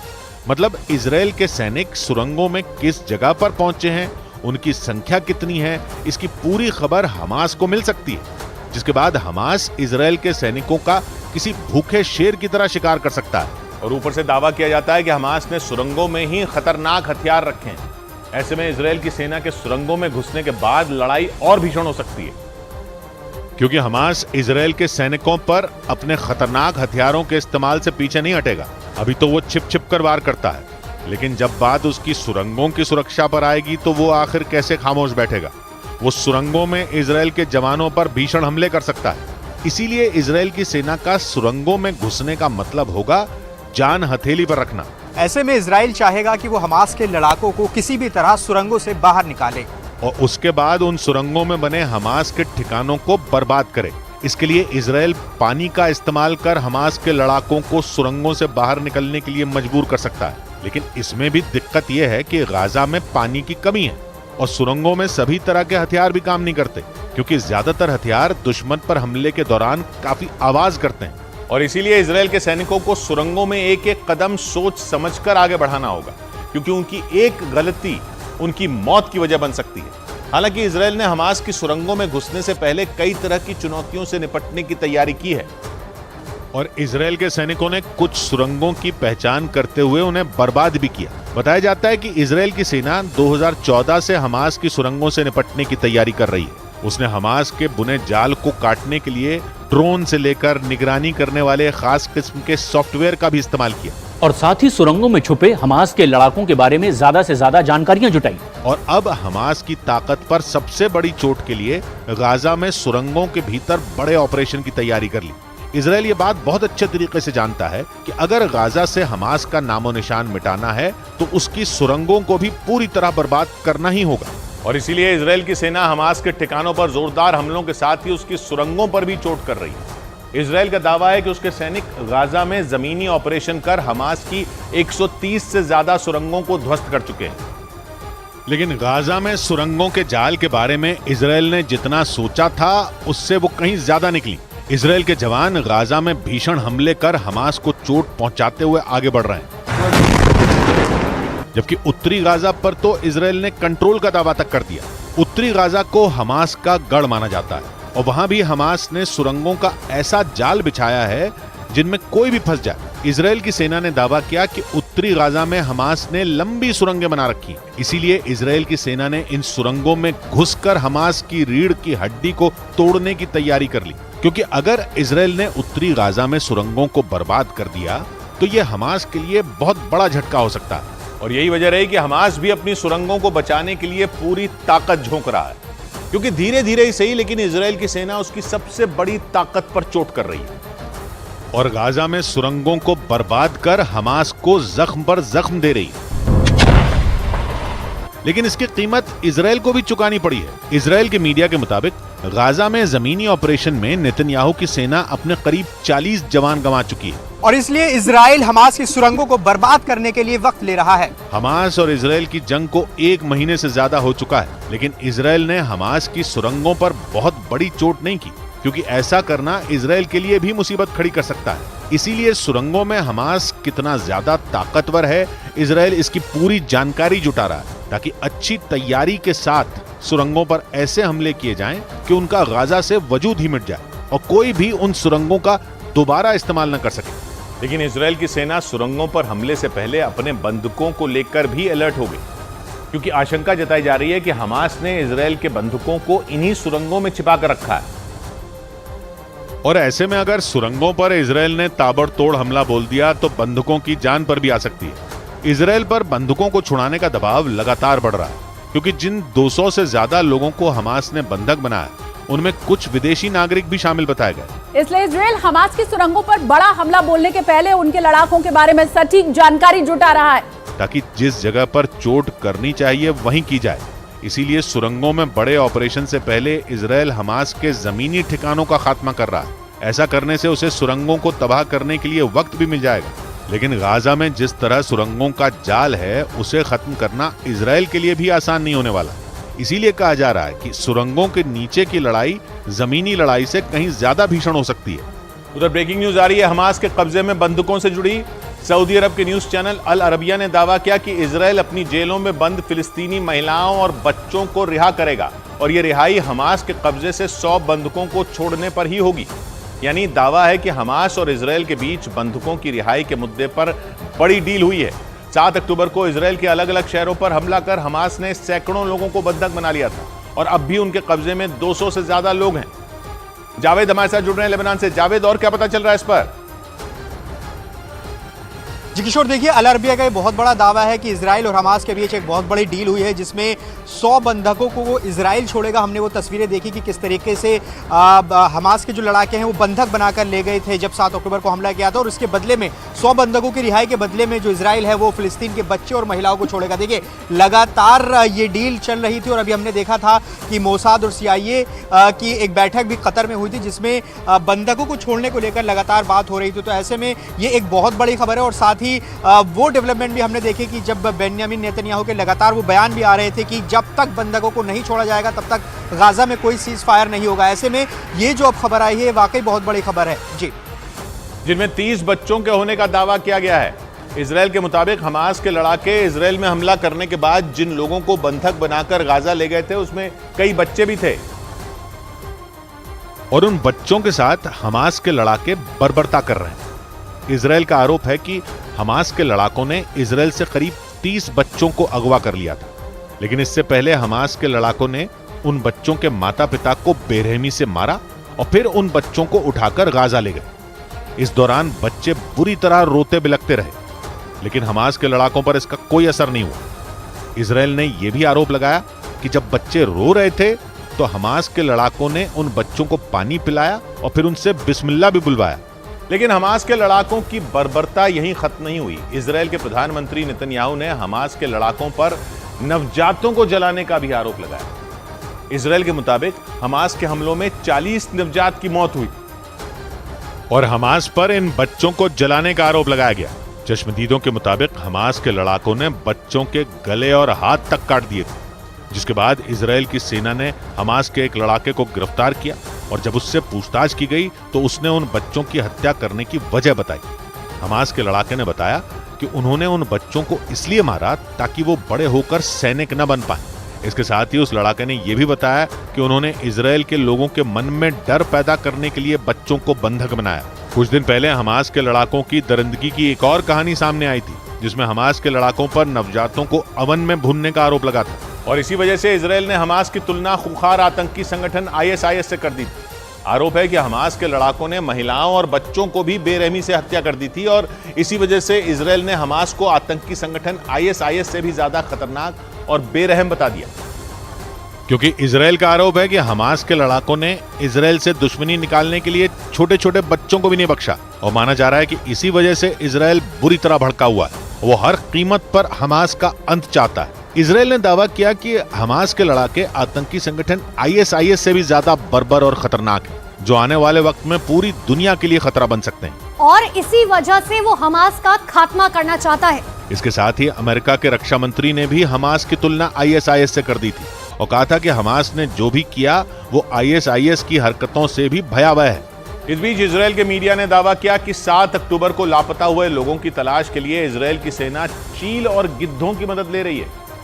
असल में इजराइल की सेना के पास एक ऐसी यूनिट है जो पक्षियों की भर्ती करती है और उन पक्षियों के जरिए इजराइल की सेना जंग में लापता हुए सैनिकों की तलाश करती है। 7 अक्टूबर को हुए हमले में अब भी इजराइल के बहुत लोग लापता हैं, इसीलिए इजराइल की सेना उन प्रशिक्षित पक्षियों की मदद से उन लोगों की तलाश में जुटी है और इजराइल के मीडिया ने दावा किया कि इजराइल की सेना को इसमें काफी हद तक कामयाबी भी मिली और उन पक्षियों के डेटा के जरिए इजराइल की सेना को हमास के आतंकी हमले की जगह के आसपास से कई शव मिले। असल में इजराइल की सेना की एतन नाम की यूनिट मांस खाने वाले पक्षियों, चील और गिद्धों को पालती है और इस यूनिट पर लापता सैनिकों का पता लगाने का जिम्मा होता है। और ऐसा इसलिए क्योंकि हमले के 1 महीने बाद भी इजराइल के काफी लोग लापता, जिन्हें तलाशने का जिम्मा इजराइल की सेना एतन यूनिट को सौंपा है, जिसके पास ऐसे प्रशिक्षित पक्षी हैं जो जंग में लापता सैनिकों का पता लगाने में माहिर माने जाते हैं। और उम्मीद की गई कि 7 अक्टूबर को हुए हमले के बाद से जो लोग लापता हुए उन्हें एतन यूनिट के प्रशिक्षित पक्षी ढूंढ लेंगे, क्योंकि इजराइल पर हुए हमले को 1 महीने से ज्यादा का समय बीत चुका है और लापता लोगों के परिवारों ने इजराइल की सेना और सरकार के खिलाफ प्रदर्शन भी शुरू कर दिया, लेकिन अभी तक लापता लोगों के बारे में कोई जानकारी नहीं मिल सकी है, जिसकी वजह से इजराइल की सेना और पुलिस पर लापता लोगों को तलाश करने का दबाव बढ़ता ही जा रहा है। इजराइल के मीडिया के मुताबिक लापता लोगों की तलाश में आ रही मुश्किलों का हल तलाशने का आइडिया भी इजराइल की सेना को उसी एतन यूनिट के अधिकारियों ने ही दिया था, क्योंकि इस यूनिट में भर्ती पक्षी खोजी उपकरणों से लैस होते हैं और शवों का पता लगाने में माहिर माने जाते हैं। और यही वजह है कि ट्रैकिंग उपकरणों से लैस चील और गिद्ध जंग के बीच शवों की खोज करने में अहम भूमिका निभाते हैं। इसलिए इजराइल की सेना को उम्मीद है कि वो उनकी मदद से बहुत जल्द ही लापता हुए लोगों की तलाश पूरी कर लेगी। और हमास के हमले में लापता हुए लोगों के परिवारों के लिए भी ये बड़ी बात होगी। इजराइल के मीडिया ने दावा किया कि मांस खाने वाले इन गिद्धों और चीलों को इजराइल की सेना की एतन यूनिट ने इस तरह से प्रशिक्षित किया है कि वो युद्ध वाली जगहों पर मानव शवों की तलाश करने में माहिर हैं और पक्षियों पर लगे खोजी उपकरण उन जगहों की तस्वीरें यूनिट को भेजते हैं जहां वो पक्षी उड़ान भरते हैं और उसी डेटा के जरिए सेना उन इलाकों में शवों की तलाश करती है। इजराइल की मीडिया ने दावा किया कि 23 अक्टूबर को उनमें दुर्लभ प्रजाति की एक चील ने गाजा पट्टी के पास का डेटा भेजा था और उस डेटा के आधार पर जब इजराइल की सेना ने वहां तलाश की तो उन्हें 4 शव मिले। इसीलिए इन पक्षियों के जरिए लापता लोगों का पता लगने की उम्मीद और ज्यादा बढ़ गई और माना जा रहा है कि इसी वजह से फिलिस्तीन को यह डर सताने लगा कि इजराइल कभी भी परमाणु हमला कर सकता है, क्योंकि 7 अक्टूबर को हुए हमले के बाद इजराइल ने कसम खाई थी कि वो हमास के खात्मे तक चैन से नहीं बैठेगा। और फिलिस्तीन ने आशंका जाहिर की कि हमास के खात्मे की आड़ में इजराइल कभी भी गाजा पर परमाणु बम गिरा सकता है और अगर ऐसा हुआ तो गाजा में तबाही आ जाएगी और इजराइल उसे पूरी तरह से बर्बाद कर देगा। फिलिस्तीन ने यह भी आशंका जताई कि इजराइल के पास कई परमाणु हथियार हैं जिनका वो तबाही लाने के लिए हमास के खिलाफ जंग में इस्तेमाल कर सकता है। इसीलिए फिलिस्तीन ने इजराइल के परमाणु हथियारों की शिकायत दुनिया भर में परमाणु कार्यक्रमों पर नजर रखने वाली IAEA यानी इंटरनेशनल एटॉमिक एनर्जी एजेंसी से भी की। और इजराइल के पास परमाणु बम होने की आशंका जताते हुए फिलिस्तीन ने IAEA को चिट्ठी लिखी जिसमें उसने गुहार लगाई कि इस बात की जांच की जानी चाहिए कि इजराइल के परमाणु हथियार हैं या नहीं, क्योंकि फिलिस्तीन ने आशंका जताई कि इजराइल के पास कई परमाणु हथियार हैं और वो उनका इस्तेमाल जंग के दौरान कर सकता है।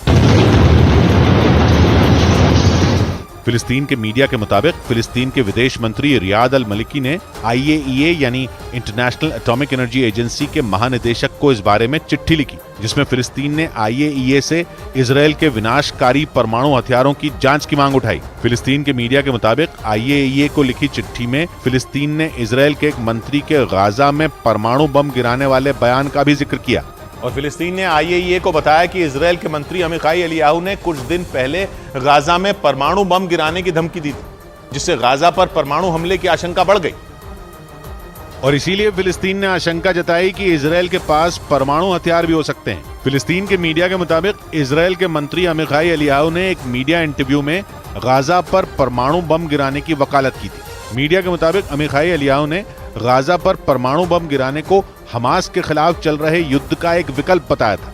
उनके इस बयान ने अरब देशों को भी भड़का दिया और सऊदी अरब समेत कई देशों ने इजराइल के खिलाफ कार्रवाई की मांग शुरू कर दी थी। हालांकि इजराइल के प्रधानमंत्री नेतन्याहू ने मंत्री अमीखाई एलियाहू को निलंबित कर दिया और नेतन्याहू ने अमीखाई एलियाहू के इस बयान से इजराइल को अलग बताया था। लेकिन इसके बाद भी मामला ठंडा नहीं हुआ और फिलिस्तीन ने इजराइल के खिलाफ कार्रवाई की मांग को लेकर IAEA को चिट्ठी लिख दी।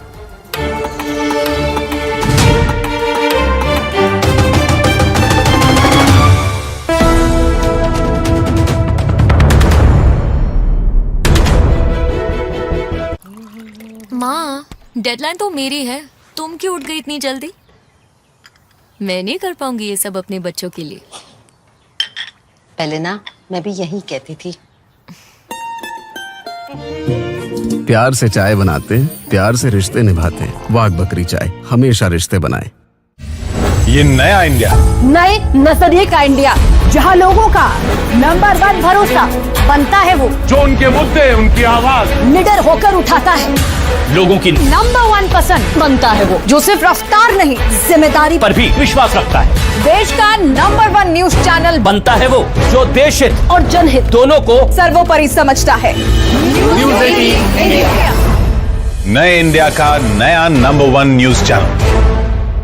मैंने फैन से पूछा था कि कौन से वेलनेस ड्रिंक की रेसिपी जानना चाहेंगे एंड दे चोज मसाला चाय। हमें इनकी कोई जरूरत नहीं है, मैं सारे इंग्रेडिएंट्स यहाँ हैं।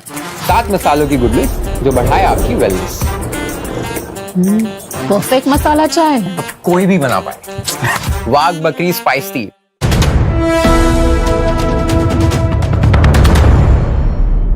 एक तरफ अमेरिका और उसके साथ खड़े देश हैं तो दूसरी तरफ मुस्लिम देशों के साथ रूस और चीन दिख रहे हैं। यही नहीं, मुस्लिम देश अपनी एकजुटता दिखाने और अपनी आगे की रणनीति बनाने के लिए अहम बैठक करने वाले हैं।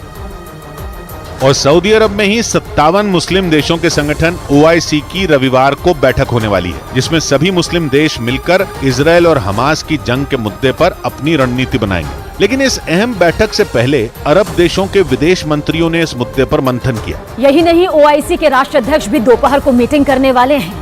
यानी इस जंग के बाद मुस्लिम देश पूरी तरह लामबंद होते दिखाई दे रहे हैं। उन्होंने साथ आने के लिए अपने मतभेदों को भी भुला दिया। इसीलिए माना जा रहा है कि ये बहुत बड़ा कदम हो सकता है क्योंकि इसके बाद दुनिया खुलकर 2 धड़ों में बंट सकती है जिसमें एक तरफ अमेरिका और उसके साथ खड़े देश हैं तो दूसरी तरफ मुस्लिम देश और उनके साथ दे रहे रूस और चीन जैसे देश हैं। और जिस नए मोर्चे की अगुवाई सऊदी अरब कर रहा है उसमें उसका साथ दे रहा है ईरान।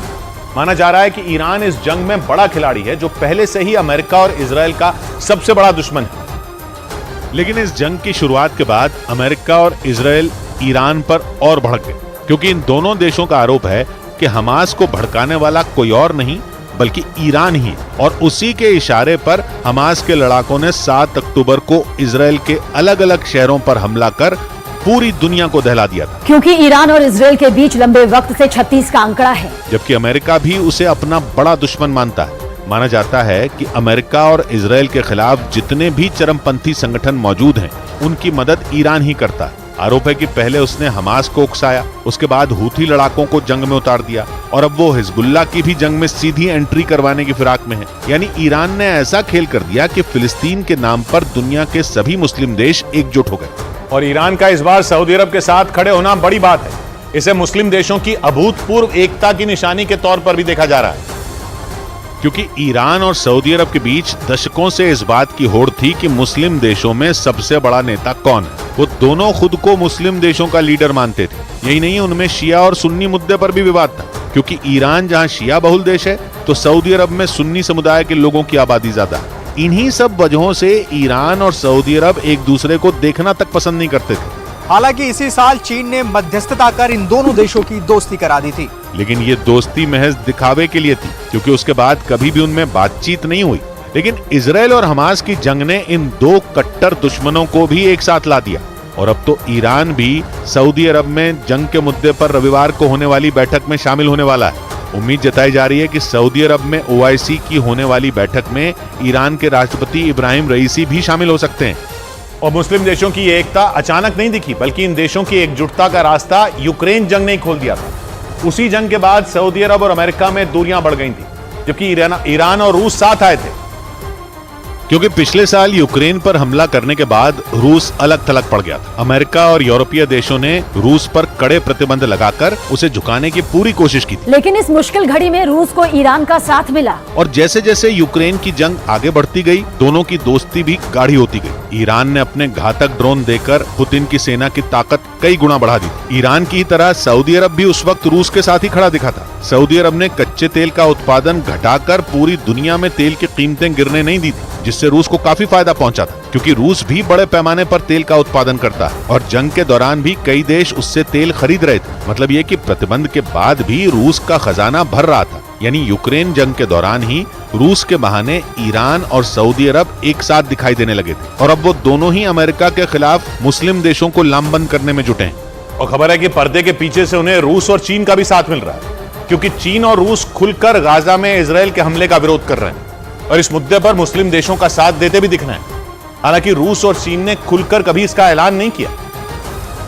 लेकिन यूक्रेन जंग के बाद रूस और अमेरिका के बीच जो तनातनी बढ़ी, उसे हमास और इजराइल की जंग ने और बढ़ा दिया, क्योंकि रूस ने गाजा में इजराइल के हमले की खुलकर आलोचना की, जिसके बाद चीन ने भी फिलिस्तीन का साथ देना शुरू किया। इस वजह से पश्चिम एशिया में इजराइल और अमेरिका के खिलाफ माहौल बनना शुरू हो गया, और दुनिया दो धड़ों में बढ़ती नजर आने लगी, जिसमें एक तरफ पश्चिम एशिया के मुस्लिम देशों के साथ रूस और चीन खड़े दिखाई दे रहे हैं, तो दूसरी तरफ अमेरिका, इजराइल, ब्रिटेन, दक्षिण कोरिया और यूरोप के देशों ने मोर्चा संभाल रखा है, जिसका सीधा मतलब ये हुआ कि दुनिया दो धड़ों में बढ़ती नजर आ रही है, क्योंकि दावा है कि मुस्लिम देश अब एक मंच पर आ चुके हैं और उन्हें रूस और चीन जैसे ताकतवर देशों का भी साथ मिल रहा है। हालांकि रूस और चीन पहले से ही अमेरिका के खिलाफ है।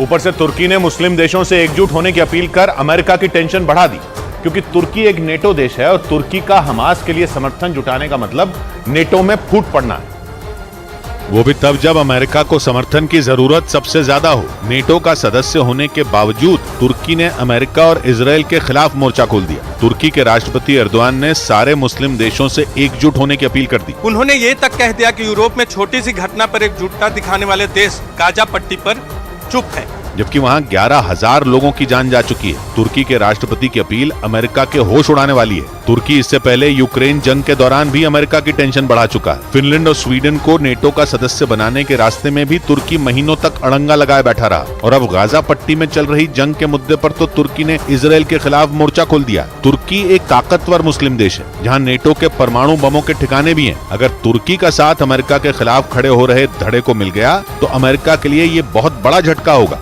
ऊपर से पाकिस्तान जैसे छोटे मुल्क भी अमेरिका को आंख दिखाने लगे हैं। एक दिन पहले ही आतंकी संगठन TTP को मिल रहे हथियारों के लिए पाकिस्तान ने अमेरिका को जिम्मेदार ठहरा दिया।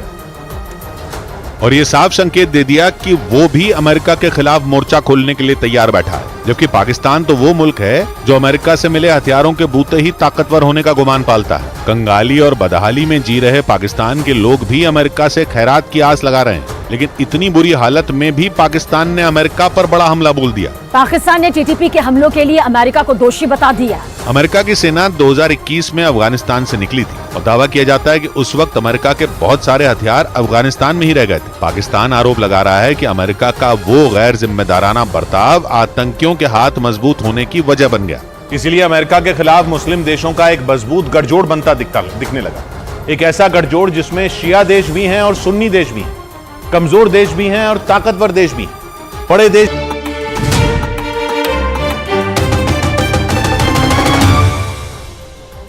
बड़ी खबर पाकिस्तान से। पाकिस्तान में भारत के खिलाफ आतंकी साजिश रचने वाले लश्कर तैयबा के कमांडर अकरम गाजी की हत्या कर दी गई, जिससे पाकिस्तान की खुफिया एजेंसी ISI और आतंकी संगठन लश्कर तैयबा में खलबली मच गई। वहां लगातार हो रही लश्कर के आतंकियों की हत्या से हड़कंप मच गया है। हालात ऐसे हो चुके हैं कि वहां मौजूद आतंकियों को अपनी जान जाने का खतरा सताने लगा है। पाकिस्तान की मीडिया के मुताबिक खैबर पख्तूनख्वा के बाजौर इलाके में कुछ हमलावरों ने लश्कर के कमांडर अकरम गाजी को गोली मारी। खुफिया एजेंसियों के मुताबिक अकरम गाजी 2018 से 2020 तक लश्कर के कई आतंकी हमलों में शामिल रहा है। अकरम गाजी लश्कर के टॉप कमांडर हाफिज सईद के सबसे करीबी लोगों में एक माना जाता था। इसलिए माना जा रहा है कि उसकी हत्या के बाद आतंकी संगठन लश्कर तैयबा को तगड़ा झटका लगा है। जानकारी के मुताबिक अकरम गाजी को कुछ हमलावरों ने गोली मारकर मौत के घाट उतार दिया। वो भारत के मोस्ट वांटेड आतंकियों की लिस्ट में शामिल था और उस पर भारत के अंदर कई आतंकी घटनाओं को अंजाम देने के आरोप भी लगे, जिनकी वजह से भारतीय सुरक्षा एजेंसियों को लंबे वक्त से उसकी तलाश थी। पाकिस्तानी मीडिया के मुताबिक मोटरसाइकिल पर आए कुछ हमलावरों ने पाकिस्तान के खैबर पख्तूनख्वा में मौजूद बाजौर इलाके में उसके सिर पर गोली मारी, जिससे उसकी मौत हो गई। हालांकि इस हमले की जिम्मेदारी अब तक किसी ने भी नहीं ली। मतलब अकरम गाजी को किसने मरवाया, किसने उसके खिलाफ प्लानिंग की और किस तरह उसे अंजाम दिया गया, इसकी कोई जानकारी न तो खैबर पख्तूनख्वा की पुलिस के पास है और न ही पाकिस्तान की खुफिया एजेंसी ISI के पास। और माना जा रहा है कि इसी बात से आतंकी संगठन लश्कर तैयबा में हड़कंप मच गया।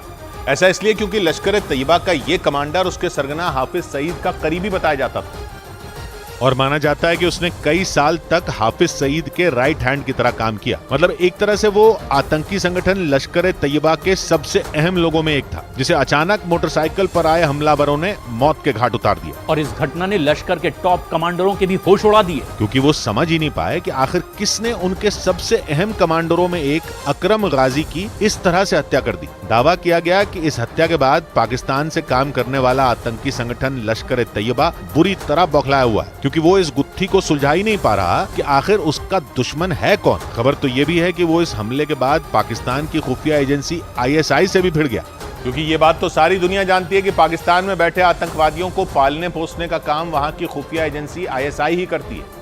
पाकिस्तान इस बात को माने या न माने, पर भारत और आसपास के तमाम देशों में होने वाली आतंकी घटनाओं के तार हर बार पाकिस्तान की खुफिया एजेंसी ISI से जुड़ जाते हैं, क्योंकि माना जाता है कि पाकिस्तान की खुफिया एजेंसी ISI ही पर्दे के पीछे से इन आतंकी संगठनों की मदद करती है। लेकिन दिन दहाड़े हुए इस हत्याकांड के बाद वो भी सकते में आ गई, क्योंकि बताया गया कि उन हमलावरों ने बाजौर में सरेआम अकरम गाजी के सिर में गोली मारी और फिर वहां से फरार हो गए। और सूत्रों का दावा है कि ISI ने उन हमलावरों की तलाश में अपनी पूरी ताकत झोंक दी है, लेकिन उसके हाथ कुछ नहीं लगा। माना जा रहा है कि इसी वजह से ISI के अधिकारी बुरी तरह झुंझलाए हुए हैं, क्योंकि पाकिस्तान में इस तरह से आतंकियों की हत्या ISI की सबसे बड़ी हार मानी जा रही है। और वो इसलिए क्योंकि अकरम गाजी की मौत से पाकिस्तान में बैठे आतंकियों के बीच दहशत फैल गई। उन्हें यह डर सताने लगा कि जब लश्कर तैयबा के टॉप कमांडरों में एक अकरम गाजी को इस तरह से मारा जा सकता है, तो फिर देर सवेर उनका भी नंबर लग सकता है। अकरम गाजी लश्कर तैयबा के सरगना हाफिज सईद के सबसे करीबी लोगों में एक था और आतंकी संगठन लश्कर तैयबा में उसकी तूती बोलती थी। अकरम गाजी भारत के दुश्मनों की लिस्ट में टॉप पर था, क्योंकि वो आए दिन भारत के खिलाफ भड़काऊ बयानबाजी किया करता था।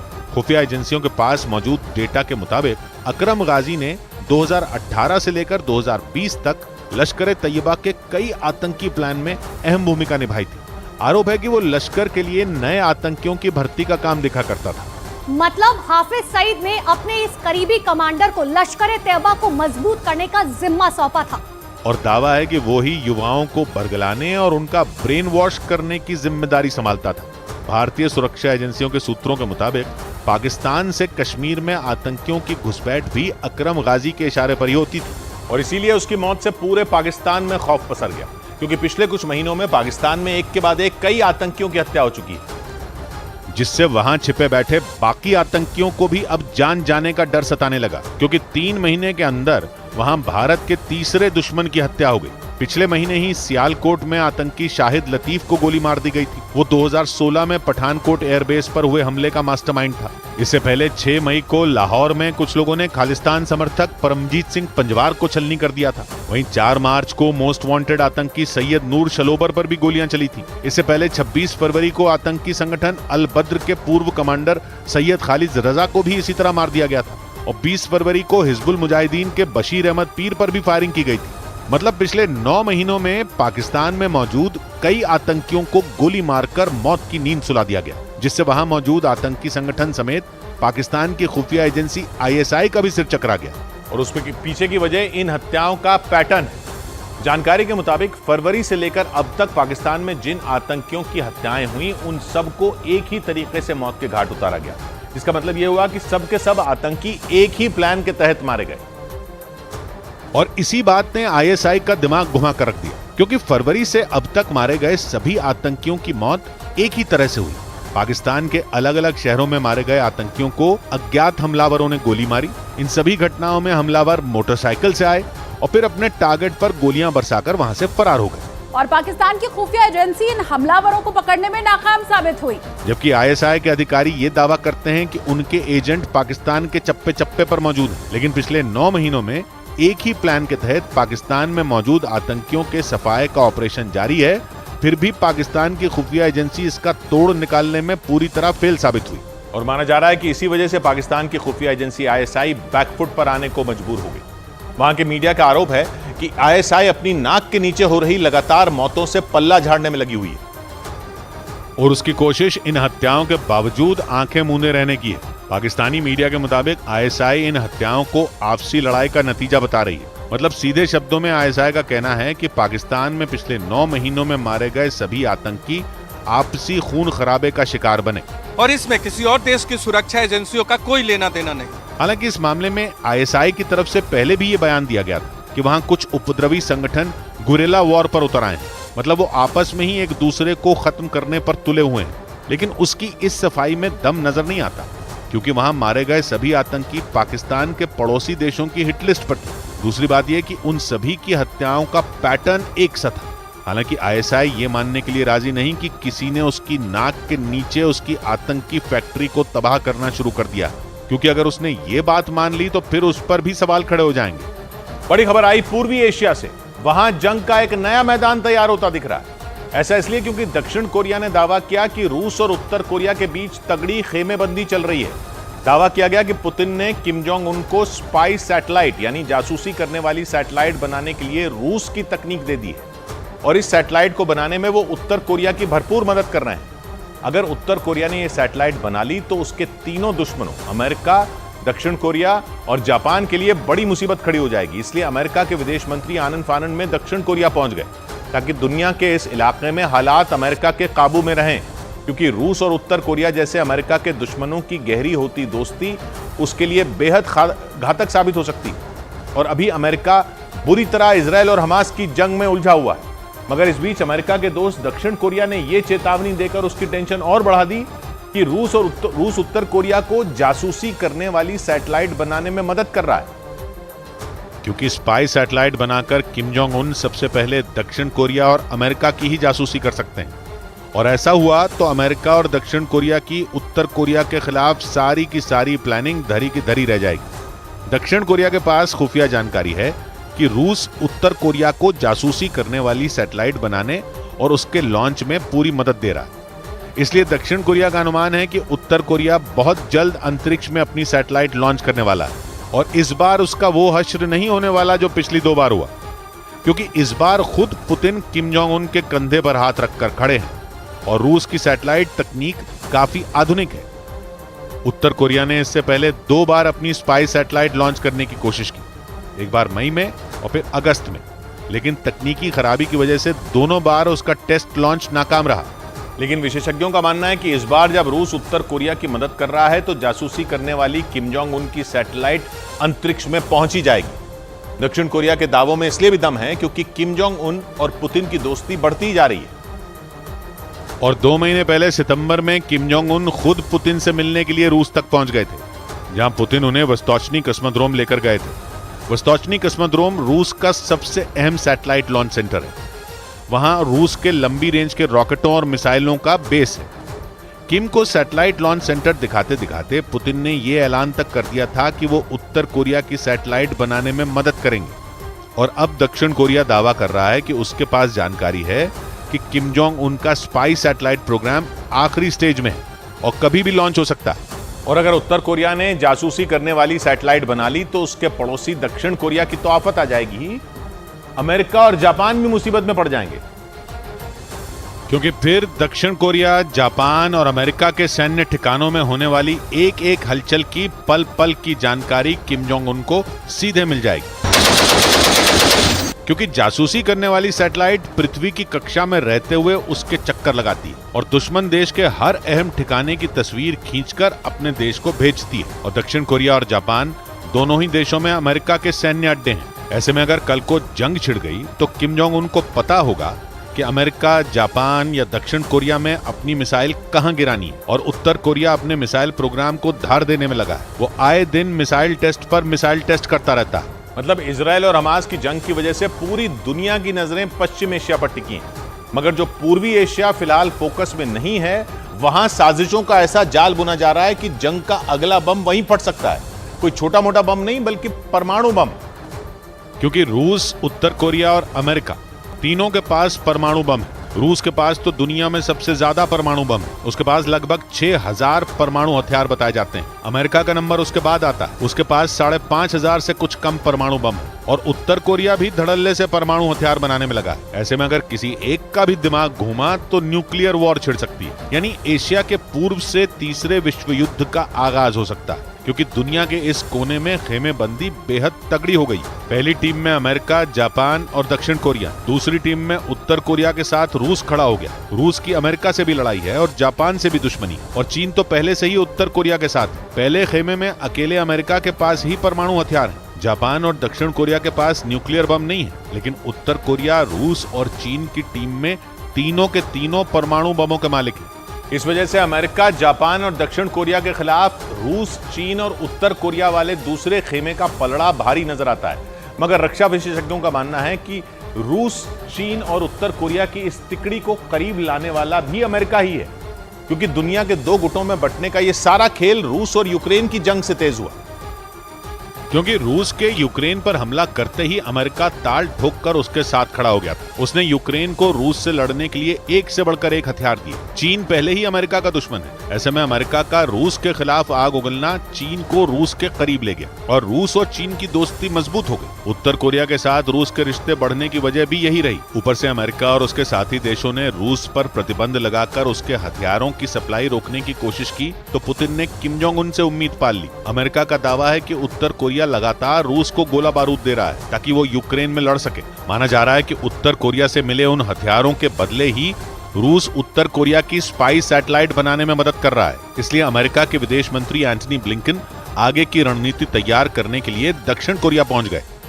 बड़ी खबर आई दक्षिण चीन सागर में चीन और फिलीपींस के बीच भड़के विवाद पर। दक्षिण चीन सागर में पहले से चल रहे तनाव के बीच फिलीपींस और चीन के जहाजों के टकराव की खबर आई। खबर है कि चीन की तरफ से फिलीपींस के जहाज पर हमला किया गया। दक्षिण चीन सागर में चीन का कई देशों के साथ सीमा विवाद चल रहा है, जिनमें फिलीपींस भी शामिल है। और अहम यह है कि इस बार फिलीपींस के साथ अमेरिका, जापान और दक्षिण कोरिया के अलावा ब्रिटेन भी चीन की घेरेबंदी में जुटा दिख रहा है।